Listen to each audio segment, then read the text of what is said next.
கோவையில் நடைபெற்ற தமிழ்நாடு பள்ளி கல்வித்துறை பதவி உயர்வு பெற்ற ஆய்வக உதவியாளர்கள் சங்கத்தின் மாநில செயற்குழு கூட்டத்தில் 5 முக்கிய தீர்மானங்கள் ஏகமனதாக நிறைவேற்றப்பட்டுள்ளன. கோவை ரேஸ்கோர்ஸ் பகுதியில் தமிழ்நாடு பள்ளி கல்வித்துறை பதவி உயர்வு பெற்ற ஆய்வக உதவியாளர்கள் சங்கத்தின் மாநில செயற்குழு கூட்டம் நடைபெற்றது.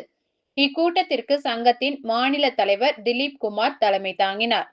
இந்த முக்கிய கூட்டத்தில் ஆய்வக உதவியாளர்களின் ஊதிய முரண்பாடுகளை களைதல், பதவி இறக்க நடவடிக்கைகளுக்கு எதிர்ப்பு தெரிவிப்பது மற்றும் விருப்ப மாறுதல் வழங்குவது உள்ளிட்ட 5 முக்கிய தீர்மானங்கள் ஏகமனதாக நிறைவேற்றப்பட்டன.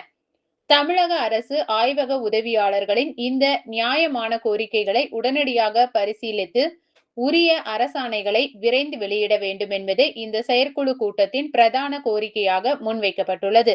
இதில் மாநில செயலாளர் சண்முக சுந்தரம், கோவை ஆனந்தி, மாவட்ட தலைவர் ராமானந்தம், மாவட்ட செயலாளர் கனகராஜ், சூரி மற்றும் அனைத்து மாவட்ட நிர்வாகிகள் கலந்து கொண்டனர். உழைத்திடு, உயர்ந்திடு, ஆய்வகத்தை காத்திடு. தமிழ்நாடு பள்ளிக்கல்வித்துறை பதவி உயர்வு பெற்ற ஆய்வக உதவியாளர் சங்கம் செயற்குழு கூட்டமானது இன்று கோயம்புத்தூர் மாவட்டத்தில் மிகவும் சீரும் சிறப்புமாக நடைபெற்றது. இந்த கூட்டத்திற்கான முதல் நோக்கம் என்னவென்றால், எங்கள் வாழ்வாதாரம் மிகவும் பின்தங்கியுள்ளது. ஏனென்றால் எங்களுடன் கடைநிலை ஊழியராக பணியில் சேர்ந்தவர்கள்